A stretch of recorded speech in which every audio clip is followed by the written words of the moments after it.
안녕하세요. 여러 가지 시국이 어려운 상황인데 우리 모든 예배드리는 성도 여러분들 항상 주님의 은혜와 또 주님의 함께 하신 가운데 평안하시기를 주님을 바랍니다. 오늘도 부르신다 하는 제목을 가지고 본문 말씀을 통해서 하나님께서 우리에게 들려주시는 부르시는 음성 다 같이 들으면 좋겠습니다. 군대 다녀오신 분은 잘 알 것이고 또 자매님들도 또는 다녀오시지 않은 분들도 영화나 또 이야기들을 통해서 알 수 있는 그런 내용이라고 생각이 듭니다. 군에서 가장 힘든 것 중에 하나는 뭐냐면 어김없이 매일 아침 일찍 그것도 새벽 6시에 마치 우렁찬 기상나팔처럼 기상음악이 들릴 때 벌떡벌떡 좀비처럼 그렇게 반드시 일어나야 된다는 거죠. 그 중에 특별히 더 힘든 사람들이 있는데 어떤 사람들이냐면 기상 전 한 2-3시간 전에 야간 보초를 선 사람들입니다. 그러면 1-2시간 자고 일어나야 되는데 여러분 생각만 해도 끔찍하지 않습니까? 그런데 이 힘찬 이 군가가 울려 퍼지면 일어나지 않을 수 없죠. 산나이로 태어나서 할 일도 많다만 너와 나 나라 지키는 영광에 살았다. 전투와 그렇게 아주 우렁찬 음악 소리가 들리면 어떻게 안 일어납니까? 정말 비몽사몽이고 눈은 개슴츠레 하고 그렇게 떴지만 몸이 저절로 움직여가지고 일어나서 연병장으로 나가서 점호하고 체조하고 또 구보를 시작하는 거죠. 힘듭니다. 힘들죠. 그렇지만 합니다. 결국 기상나팔과 함께 그 음악 소리와 함께 하루가 시작되고 하루하루가 쌓이면 무슨 날이 옵니까? 좋은 날이 옵니다. 군복을 벗는 날이 오고 저녁을 하는 날이 오기 때문에 다 일어납니다. 오늘 본문을 보면은 예수님께서 갈릴리 해변가를 걸으시는 내용이 반복이 됩니다. 18절에 갈릴리 해변에 다니시다가 21절 거기서 더 가시다가 예수님은 갈릴리 사람들의 삶을 살펴보시고 또 그들 가운데 제자들을 부르시기 위해서 그렇게 해변을 거니시죠. 그래서 18절 보면은 누굴 불렀습니까? 베드로와 안드레 형제를 불렀습니다. 또 21절 보면은 야고보와 요한 그 형제들을 불렀습니다. 오늘 4명의 제자들이 갈릴리 해변에서 일하다가 부름을 받았는데 무슨 일을 하다가 그렇게 부름을 받았습니까? 어떻게 일하다가 부름 받았습니까? 18절 보면은 시몬 베드로와 안드레 형제가 바다에 그물을 던지고 있었습니다. 좀 우리가 상상을 해볼까요? 여러분 그 해변가에서 또 좀 잠시 호수로 나아가서 그물을 던지는데 그물을 던질 때 힘 없이 던졌겠습니까? 얼마나 힘을 다해서 얼마나 사력을 다해서 더 멀리 그리고 더 넓게 그물을 퍼지게 해야 고기가 잡힐 가능성이 많으니까 사력을 당해서 던졌을 것이고 옆에 있는 형제 또 같이 그물을 던지는 이 동료들과 호흡을 맞추면서 팔을 걷어붙인 채로 던졌을 것 같습니다. 그 목소리가 좀 들리는 것 같아요. 여보게들 아직 고기를 별로 못 잡았는데 벌써 해가 지고 있지 않는가. 이래가지고 우리가 어떻게 저 자식을 먹여 살릴 수가 있겠나. 우리 더 열심히 그물을 던지자고 자 하나 둘 셋 하면서 그물을 힘차게 던졌을 것 같습니다. 또 21절에 나오는 야고보와 요한은 뭐하고 있었습니까? 보니까 이들은 그물을 깁고 있었다고 나옵니다. 그물을 기웠다. 무슨 말입니까? 우리 어감이 오지 않습니까? 가난한 어부들입니다. 부자 어부들이라면 깁겠습니까? 최근에 나온 최신상의 그물 구입해 놓고 이미 그것으로 대체했겠죠. 그러나 가난한 어부들이기 때문에 그물이 넉넉하지가 않아요.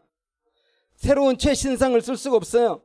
또 여유가 있어서 여러 그물들을 많이 준비해 놓은 게 아니기 때문에 그물이 빵꾸가 나면 그거 힘을 다해서 또 열심히 기워야 됩니다.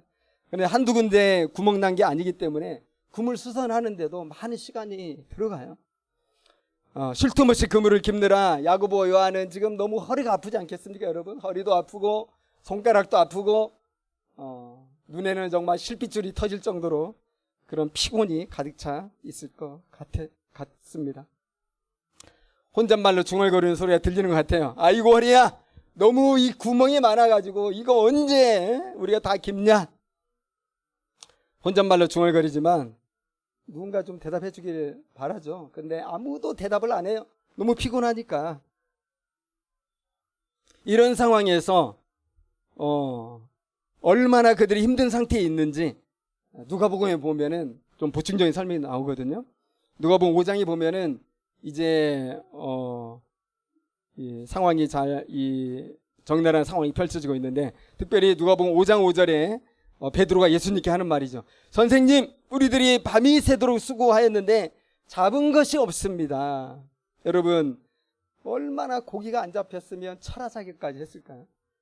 철야 작업, 고기 낮에 잘 잡았으면 할 필요 없는 거지만 안 잡혔으니까 할 수 없이 하는 거예요. 그런데 밤이 새도록 그렇게 수고하고 그렇게 노동하고 땀 흘렸는데 여전히 없어요.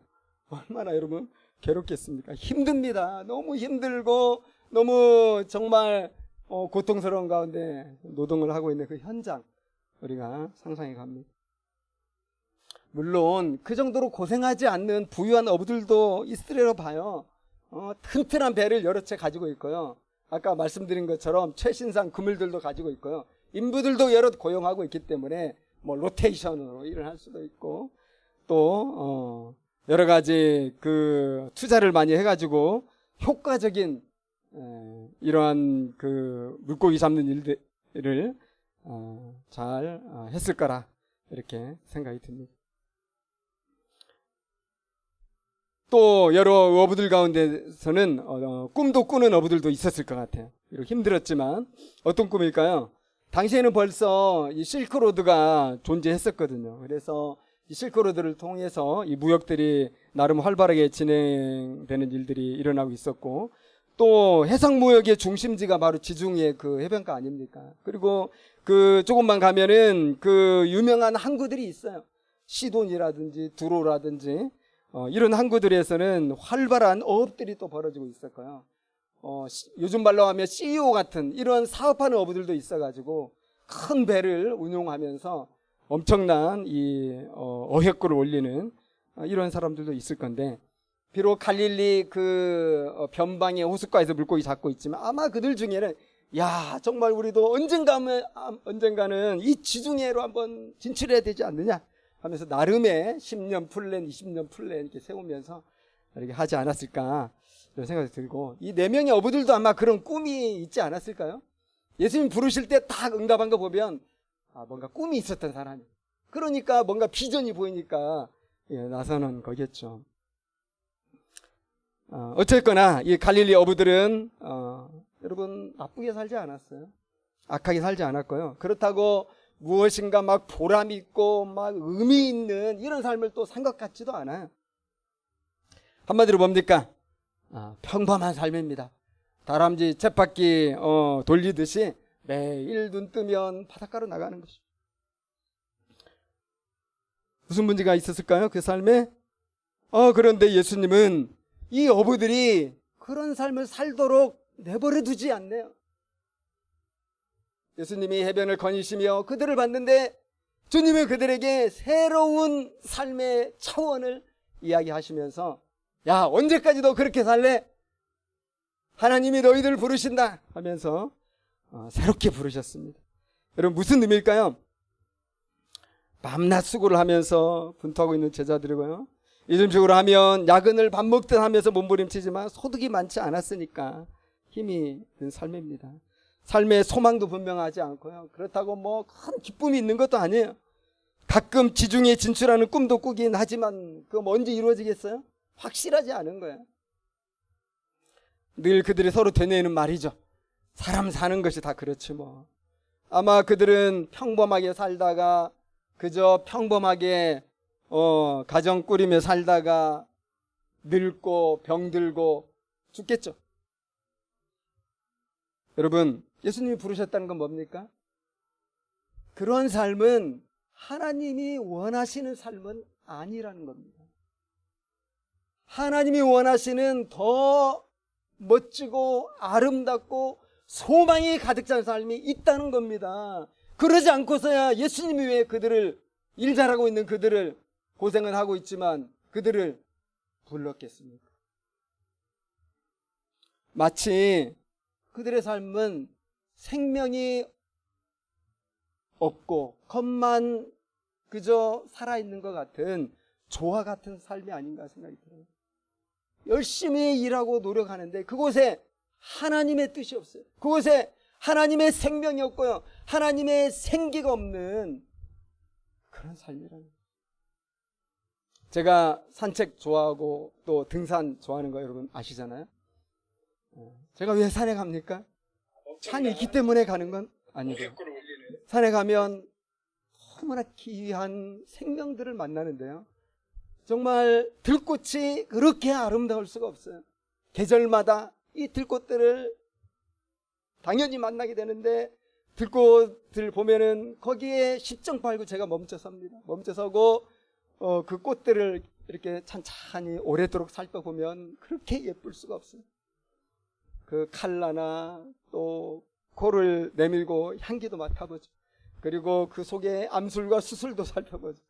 그런 속살들을 이렇게 보게 되면 얼마나 경이로운지 알 수가 없고요, 정말 미치도록 좋아요. 그래서 거기를 떠나고 싶지 않을 때도 가끔씩 있어요. 너무 좋아요, 그 자리에 있는 게. 여러분, 생화는 그렇게 아름다운, 주님은 이 조화 같은 제자들의 메마른 삶에 하나님의 생기를 불어넣고 싶으신 거예요. 향기 나는 삶, 그런 삶을 살게 하고 싶은 거죠. 코로나19가 지속되면서 명함이 기업들마다 있죠. 활성화된 기업들이 배달업체들인데, 우리 성도 여러분들도 물론 저도 그렇고요, 다 이용해 본 경험이 있을 겁니다. 최근 한파가 기승일 때 대기업의 한 물류센터에서 있었던 일이에요. 1월 11일이었는데 50대 노동자가 밤샘 근무하고 그 다음날 아침에 숨 쉬지 않는 채로 시신으로 발견됐는데 야외 화장실이었어요. 그 손에는 핫팩 하나 있었어요.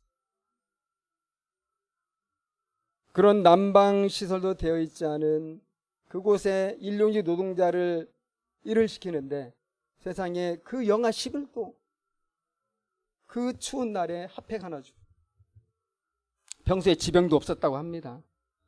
그런데 이 사건이 발생한 후에 그 회사에서는 핫팩 하나 주던 거 2개로 늘렸답니다.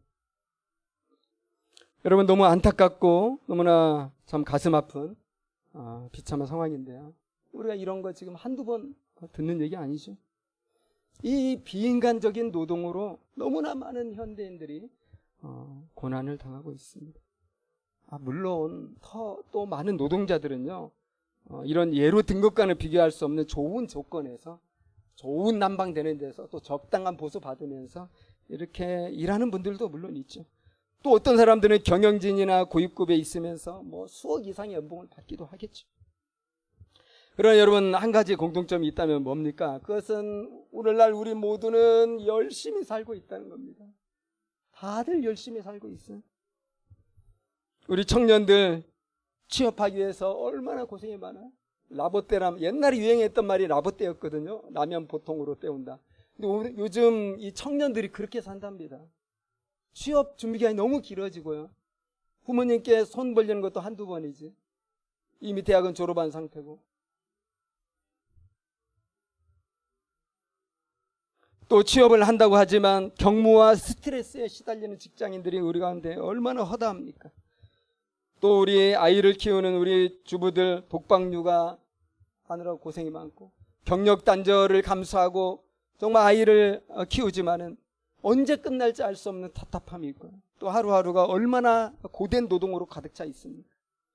누구 할 것 없이, 너나 할 것 없이 현대인들은 이 경쟁 사회에서 어떻게든지 더 높은 자리, 더 높은 성공에 이르려고 몸부림치고 있지만 도달하는 사람은 거의 없어요. 오늘 우리들의 여러분 솔직한 모습 아니겠어요? 사실 그런 삶이 여러분 우리가 문제되는 건 아니잖아요. 우리가 생계를 유지할 뿐만 아니라 어떻게 하든지 그래도 삶의 조그만 여유와 또 작은 행복이라도 누리고 싶어서 밤낮으로 이렇게 열심히 일하는데 그게 여러분 무슨 잘못인가요? 아파트 한 채 마련해보려고 이 부부가 밤낮으로 고생하면서 맞벌이 하면서 노동을 하는 게 여러분 무슨 문제가 되겠어요? 요즘 동학개미라는 이런 표현도 있지만 어떻게 해서든지 좀 더 나은 삶을 한번 살아보겠다고 주식을 하는데 물론 경우에 따르면 다를 수 있지만 그게 무슨 큰 잘못입니까? 우리가 비록 밤새워 일함에도 불구하고 헛구물질 수밖에 없는 이런 가슴 아픈 노동의 시간을 하는 이유가 있죠. 그래도 우리가 그런 삶을 포기하지 않고 열심히 사는 이유가 뭡니까? 그렇게라도 참고 해야 우리 아이들이 크고 그나마 또 조금의 여유라도 가지면서 조금의 행복이라도 맛볼 것을 우리가 기대하기 때문에 그렇게 살잖아요. 정말 그런 생각이 들어요. 좀 고생은 하지만 그래도 우리 그렇게 열심히 일한 만큼 좀 다 행복해졌으면 좋겠다. 왜 그렇게 힘들까?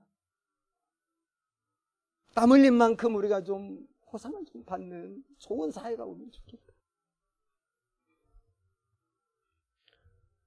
미국 갤럽 연구소에 세계 최초 미래 행복 보고서라는 것이 있다고 합니다. 그 보고서의 다른 이름은 웰빙 파인더. 한글로 해석은 뭡니까? 웰빙 파인더. 행복을 발견하는 거. 이 조사가 엄청 놀랍더라고요. 이 수많은 이 조사자들이요. 이거 몇 년 동안 했냐면 이 행복의 조건을 파악하기 위해서 50년 동안 했어요. 그리고 150개국을 이 수많은 조사자들이 다 50년 동안 돌아다니면서 조사를 했고요. 만난 사람만 해도 1억 5천만 명. 그러니까 이 보고서가 얼마나 대단한 보고서인지 우리 알겠죠? 그 보고서에서 얘기하는 거 우리 한번 다 듣고 싶지 않습니까? 저 들으면 진짜 행복하겠네. 왜? 50년 동안 연구한 거예요. 150개국 1억 5천만 명. 거기에서 행복과 웰빙의 조건을 5가지로 얘기했습니다. 직업적 웰빙, 사회적 웰빙, 경제적 웰빙, 육체적 웰빙, 커뮤니티 웰빙입니다. 뭔 말 하는지 우리 알잖아요. 사실 이렇게 낯선 얘기는 아니죠. 직업적 웰빙은 뭐냐면 적성에 맞는 직업을 갖는 거야.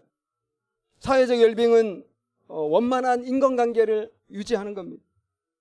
경제적 웰빙은 물질적으로 넉넉한 거고, 육체적 웰빙은 당연히 건강이고, 커뮤니티 웰빙은 주거의 웰빙이라고 단순하게 얘기할 수 있겠죠. 이 5가지 조건이 만족된 사람들이 가장 행복하더라.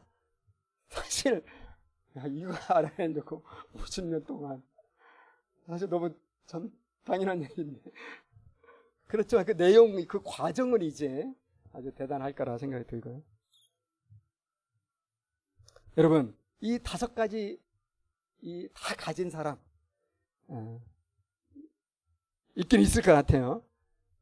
있다면 그 사람은 얼마나 여러분 행복할까요? 또 그 행복하다면 그 행복한 기간이 얼마나 길까요? 결국 우리 알잖아요. 이거 다 상대적인 행복이다. 그리고 이 행복이라는 거 영원하지 않다. 사랑하는 여러분, 이 조화에 멋진 향수를 뿌리면 그것이 생화가 될까요? 아무리 그 향수가 시그니처 퍼퓸 또는 샤넬 향수, 코코 마드모아젤 오드 파르팽 이런 향수를 바른다고 이 조화가 생화가 될까요? 금방 향 날아가고 없어집니다. 현란한 칼날을 좋아 입힌다 해도 아침 이슬 먹으면 그 이름 모를 동산에 핀 그 아름다운 털꽃 어떻게 비교할 수 있을까? 여러분, 우리는 하나님의 형상대로 지어진 존재이기 때문에 그 형상을 온전히 회복하기 전에는 이 생로병사의 고통을 우리가 극복할 수가 없어요. 슬픔이 떠날 수 없고 고통에서 자유로울 수 없고 온갖 인간관계와 갈등 그리고 늘 부족한 삶에서 어찌 우리가 해방될 수가 있겠습니까? 바로 이것이 우리에게 하나님의 부르심이 필요한 이유고요. 우리 주님의 은혜가 필요한 이유입니다. 나름 열심히 살고 있는 갈릴리의 제자들에게 주님이 찾아가신 이유입니다. 주님이 그들에게 찾아가셔서 여러분 무슨 말씀하셨죠? 나를 따라오너라 사람을 낚는 어부가 되게 하겠다.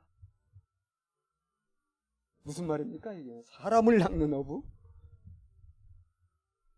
이 4명의 제자들의 반응을 여러분 볼까요? 오늘 본문에 어떻게 됐습니까? 그 말을 하니까요, 이 열심히 노동하고 자기 직업에 충실하던 이 4명의 제자들이요, 그냥 모든 걸 다 버리고 예수님을 따라가는 거예요. 20절에 그들이 곧 그물을 버려두고 예수를 따르니라. 22절 그들이 곧 배와 아버지를 버려두고 예수를 따르니라. 와, 너무 간단하게 언급이 지금 되고 있죠. 도대체 예수님의 그 한마디에 어떤 신적 권위가 있었고 어떤 거부할 수 없는 그 부르심이었으면 예수님의 그 말씀을 듣자마자 배도 버려두고 그물도 버려두고 세상에 사랑하는 가족들과도 헤어지네요. 그 옛날 사람들 평생 그 태어난 곳에서 살아가는 게 하나의 그 모습인데 그걸 다 포기하고 버리고 예수님이 어디든 가든 한번 저도 가보겠습니다. 여러분 이해가 됩니까? 우리는 그렇게 할 수 있을까요? 아니 그 말씀 한마디 듣다가 어떻게 그렇게 과감하게 결단하고 인생 최대의 결단을 그렇게 할 수 있을까? 근데 우리가 즐거우면 할 수 있습니다. 그 부르심이 나에게 즐겁게 와닿고 그 부르심이 나에게 기쁘게 와닿고 그 부르심이 나에게 미래에 대한 새로운 꿈으로 설레게 한다면 뭐라도 우리는 버리고 갈 수 있지 않겠습니까?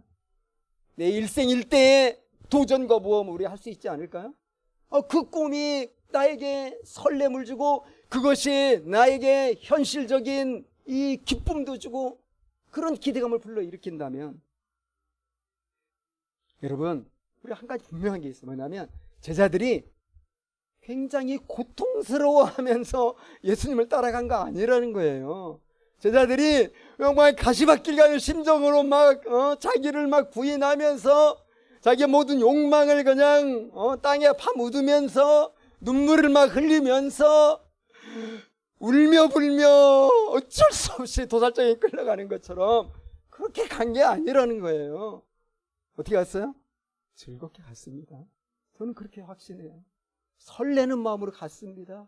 기쁨으로 간 것입니다. 여러분 누가복음 5장 아까 잠시 얘기했지만 거기에는 이 부르심에 응답하기 전에 하나의 사건이 있었던 거 우리가 알 수 있죠.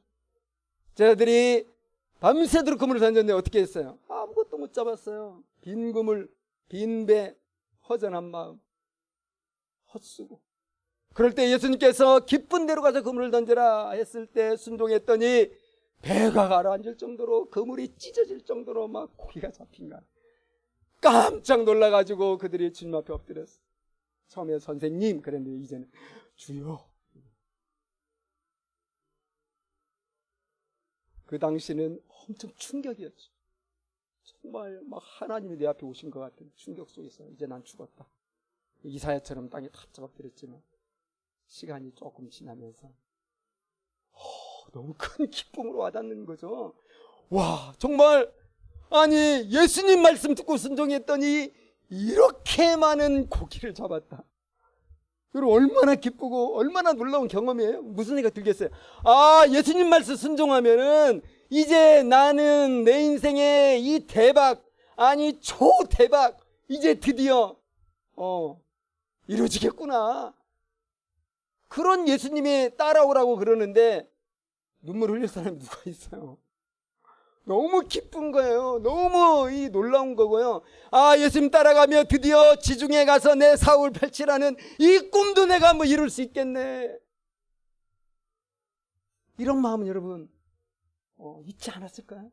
지금은 내가 고향에 가서 부모 형제와 작별하지만 언젠가는 내가 금이 환영하리라. 부푼 꿈과 기대가 있는 거죠.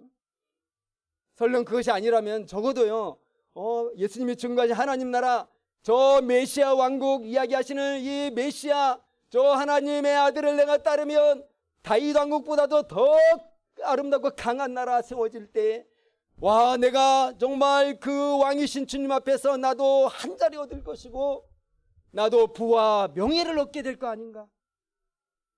지금 이 비린내 나는 물고기 잡는 것과는 차원이 다른 삶이 되지 않을까? 뭐 잘은 알 수 없지만 우리가 어느 정도 상상할 수 있죠. 제자들은 큰 기대감을 가지고 여러분 예수님을 따른 거예요. 그러니까 예수님의 부르심이라는 건요, 우리를 윽박지르고 하는 부르심이 아니에요. 우리를 그냥 막 십자가의 죽음으로 막 멱살 잡고 끌어가는 부르심이 아니에요. 주님은 우리를 설득하세요. 주님은 우리의 마음을 흥분하게 하세요. 주님은 우리의 마음에 기대감을 불러일으키세요. 주님은 꿈이 없던 우리에게 꿈을 보여주시면서 나를 따르라고 하시는 겁니다. 저도 잠깐 가만히 생각해 보면 제가 뭐 크고 작은 부르심들이 많이 있었지만 첫 번째 부르심은 졸업할 때쯤이잖아요. 내가 무엇을 하며 살 것인가? 내가 내 전공을 살려서 일반 직장을 얻을 것인가? 아니면 훈련 많이 받았는데 혹시 그런 말씀의 사역자가 될 것인가? 저는 참 가난한 집안이고 우리 집에 대학생 당시 저 혼자밖에 없었지만 저는 캠퍼스 선교사가 됐어요. 잘 아시는 것처럼. 그때 여러분 제가 울면서 됐을까요? 그때 제가 막 십자가 지는 마음으로 고통 가운데서 여러분 저를 위해 기도해 주세요. 제가 순교의 길을 갑니다. 저는 평생 가난하게 살다가 죽을 수도 있습니다. 그러면서 여러분 제가 갔겠습니까? 저는 캠퍼스 선교사로 전주 예세배들 간사로 시작할 때 너무 기대감이 컸어요. 와, 내가 정말 이 일이 가면 정말 행복하겠구나. 내가 정말 주님이 부르신 이 길을 간다니 이 얼마나 영광스러운 것인가. 나는 아무것도 부럽지 않다. 주님이 부르신 이 캠퍼스 선교사의 길 나는 너무 기대가 되고 나는 나중에 땅 끝까지 가겠다. 제 비전은 진짜 컸어요. 그때 언젠가 그때 썼던 이 소감을 읽어본 적이 있어요. 그때 내가 무슨 마음으로 간사를 했더니 와, 좀 화려한 문장으로 엄청난 포부와 큰 기대감이 가득 차 있더라고요. 저는요 정말 기쁨으로 간사를 했지 기대감을 가지고 주님의 부르심에 순종한 거지 정말 힘들게 순종한 거 아니더라고요. 제가 전주에서 서울로 올 때도 기대감을 가지고 왔죠. 제가 이제 난 죽었다. 결코 그렇죠. 제 아내와 같이 기도하고 할 때 하나님이 많은 소망과 많은 꿈을 보여주시고 전능하신 하나님에 대한 믿음이 있기 때문에 제가 온 거지. 그냥 도살장에 끌려간다. 이제 드디어 나는 가는구나.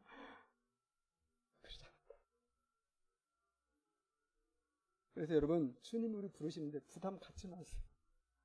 우리가 할 만하도록 주님은 우리를 감동해서 설득하고 그리고 우리에게 꿈을 주시고 우리를 불러주시는 거예요. 우리는 가는 겁니다. 물론 그 당시 제자들도 좀 뭐 부르심 받을 때 생각이 좀 이렇게 복잡할 부분도 있고 주님 마음에 좀 합당치 않은 부분도 있을 수 있고 아직 어려가지고 그럴 수 있잖아요. 우리도 마찬가지고. 그래서 중요한 건 뭔지 아세요? 주님이 우리를 부르신다는 거예요. 그리고 주님이 우리를 부르실 때는 그냥 스쳐 지나가듯이 그 강아지 두고 부르듯이 그렇게 부르는 게 아니라는 거예요. 여러분 주님께서 우리를 부르실 때는 엄청난 무게감과 엄청난 이 영광의 약속 가운데서 우리를 부르시는 거. 여러분 그거 믿으시기 바랍니다. 여러분, 예수님께서 갈릴리 해변에서 제 아들 부르실 때 그냥 스쳐 지나가도 부른 것 같지만 아니라는 거 어디서 알 수 있어요? 누가복음에 써 있어요. 누가복음 6장 12절 13절 이때 예수께서 기도하시러 산으로 가사 밤이 새도록 하나님께 기도하시고 밝음에 그 제자들을 부르사 그 중에서 12를 택하여 사도라 칭하셨다. 이 말씀이 너무 은혜롭습니다. 하나님께 밤이 새도록 기도하시고 날이 밝음에 제 아들을 만나시고 그들을 부르십니다. 여러분, 복음서 보면은 주님이 날밤 새신 거 또 한 번 나오죠. 언제 나옵니까?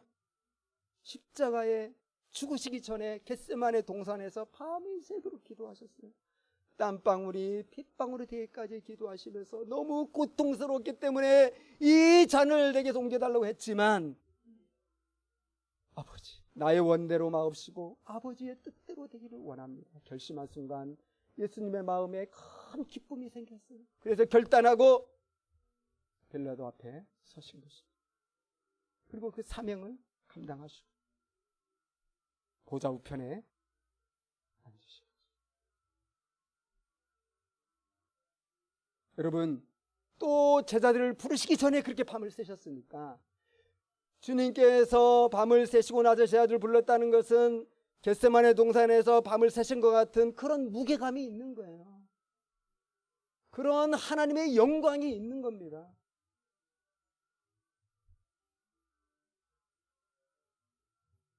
예수님은 하나님이시기 때문에 그냥 스쳐 지나가듯 불러도 돼요. 그런데 왜 그렇게 밤이 새도록 기도하셨다는 것이 성경에 기록되어 있을까요? 저는 그렇게 생각해요. 이것은 예수님을 위해서 쓰신 말이야. 이건 예수님을 위해 기록된 말씀이 아니에요. 누구를 위해 기록됐어요? 제자들을 위해 기록된 거예요. 하나님이 너희들 부를 때 그냥 허투루 부른 거 아니라 하나님이 너희들 부르실 때 아들 독생자 예수께서 밤을 새면서 기도하셨다. 하나님의 영광된 그 소망과 섭리 가운데서 부르신 것.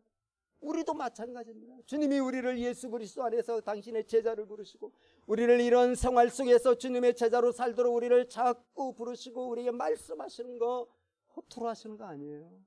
거기에는 큰 무게가 있고요. 거기에는 하나님의 엄청난 영광이 도사려 있고요. 신실하신 편치 않으신 하나님의 아름다운 약속들이 보석처럼 빛나는 것입니다.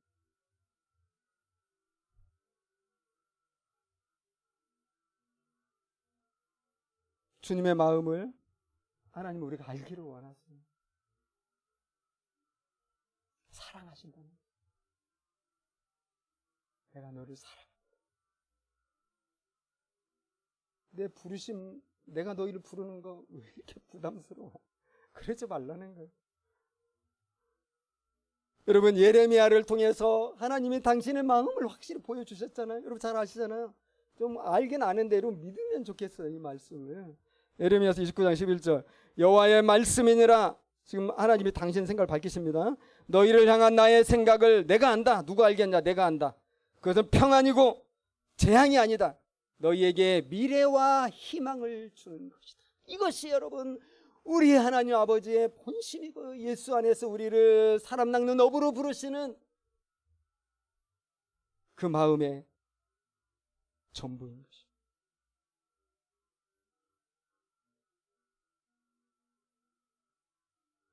사랑하는 여러분, 주님은 성령 안에서 언제나 우리를 부르십니다. 우리의 일상생활에서요, 또 때마다 일마다 주님은 항상 우리를 부르신다는 거 우리가 알아야 돼요. 왜? 우리는 주님의 아니잖아요. 우리 주님은 선한 목자로서 우리를 부르시고 우리를 인도하신다고 그랬어요. 그러면 우리가 그 주님의 부르심을 잘 듣는 착한 양이 돼야 되잖아요. 선한 목자는 양들을 불러서 인도하고 예수님의 양은 예수님의 목소리를 듣는 겁니다.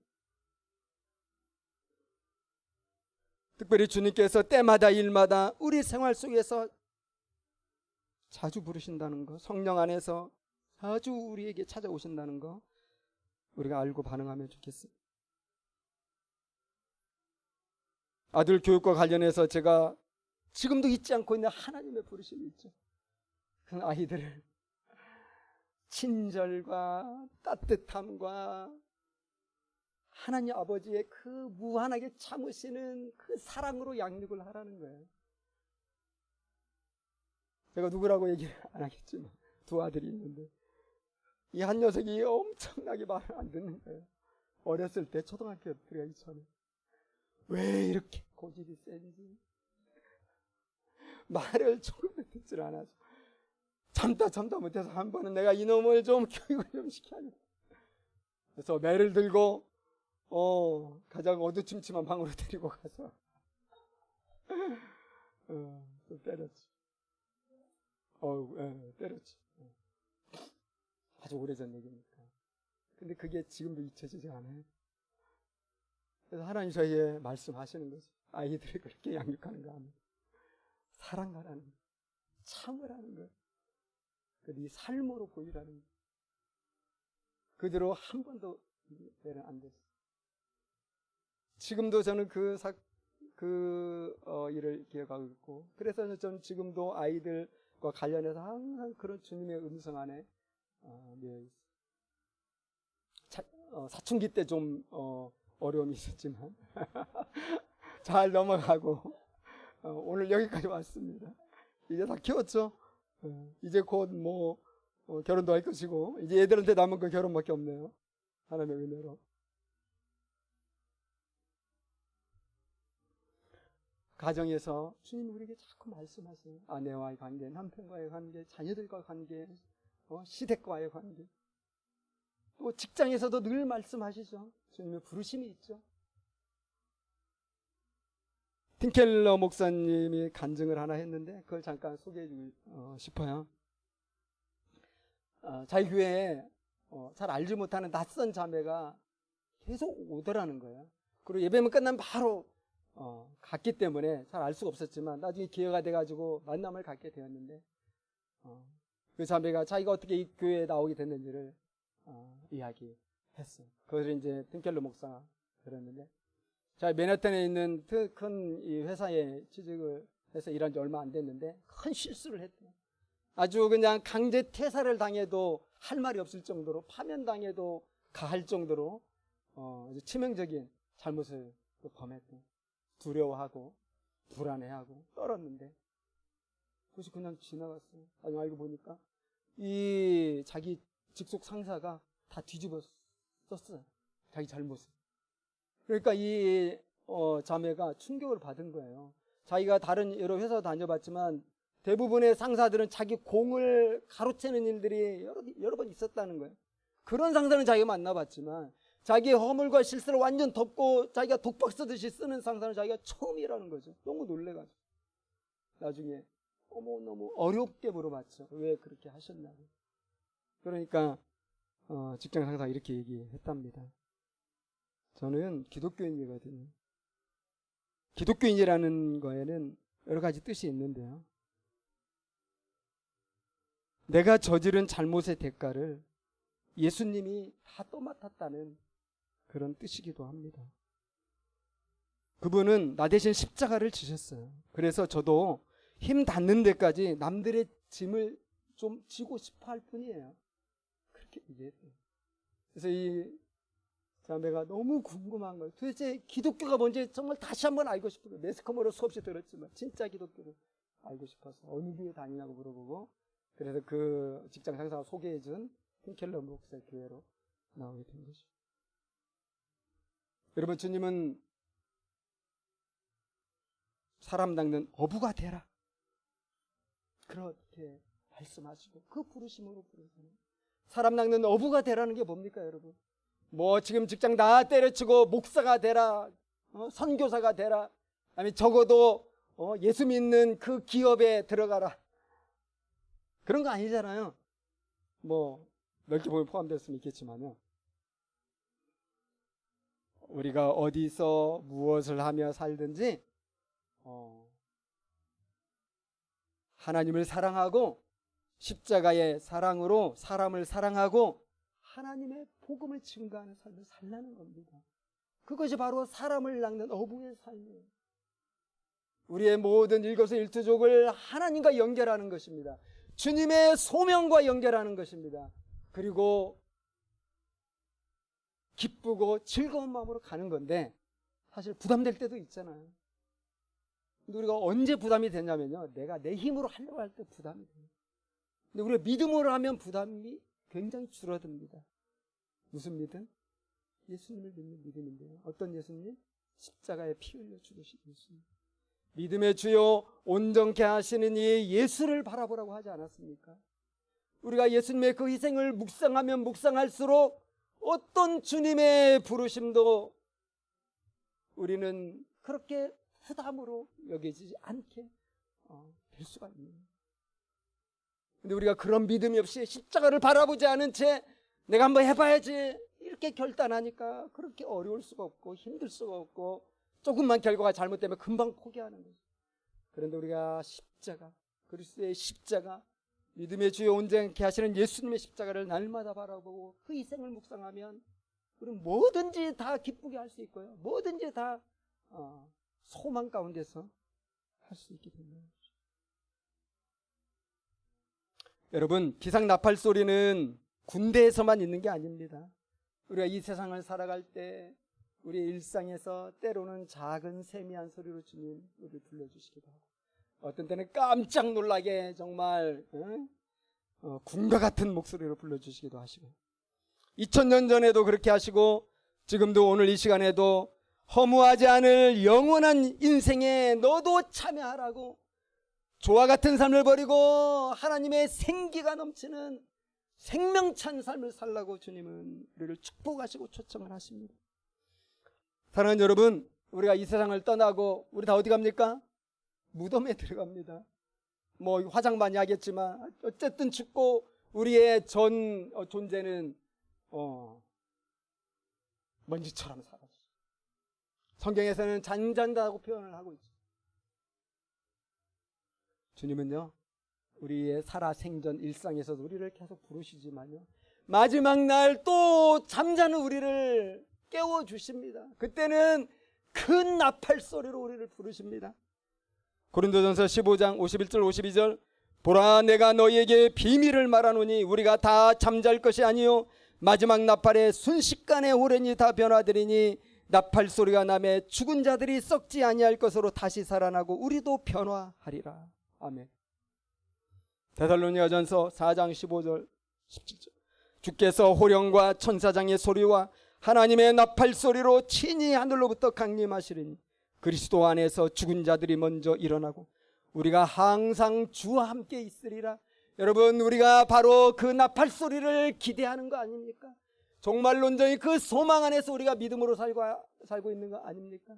우리가 잠자다가 깨어서 일어나야 되는데, 여러분, 누가 그 영광스러운 나팔 소리를 놓치지 않고 잘 들을 수 있겠어요? 그건 분명합니다. 연습이 잘 된 사람이죠. 우리가 일상에서 주님의 이 부르심의 소리를 우리가 잘 들을 줄 알아야 마지막 날 그 소리도 잘 들을 거 아닙니까? 귀 막고 살다가 마지막 날만 잘 듣는 거가 가능하겠어요? 지상에서 영원까지 주님의 나팔을 울려주세요. 여러분, 주님의 부르심은 생명의 부르심입니다. 주님의 부르심은 축복이고요, 은총이고요, 놀라운 사랑입니다. 물론 우리 안에 부르심이 사실 많이 있어서 헷갈립니다. 우리의 욕망이 우리를 부르기도 하고요, 우리의 좌절과 절망이 우리를 어둠으로 부르기도 하고요, 때로 마귀는 나를 조롱하기도 하고, 어떤 때는 나에게 정말 기이한 꿈을 품게도 하죠. 이 돌들을 떡방이로 만들어라, 한번 뛰어내려봐라, 너 나한테 절해봐, 내가 다 줄게, 너 원하는 거 내가 다 줄게. 그럼 우리는 그럴듯한 부르심이지만 우리는 거부합니다. 왜? 주님의 양들이니까요, 주님의 목소리만 듣는 거예요. 사랑하는 여러분, 주님의 발소리 좀 더 예민해지면 좋겠고요, 마지막 날 우리 함께 쫙 일어나서 영광된 부활의 형체로 변화되어서 이 아름다운 새하늘 새 땅에서 영원히 살아. 그날 우리 또 다 만나면 좋겠습니다. 기도하겠습니다.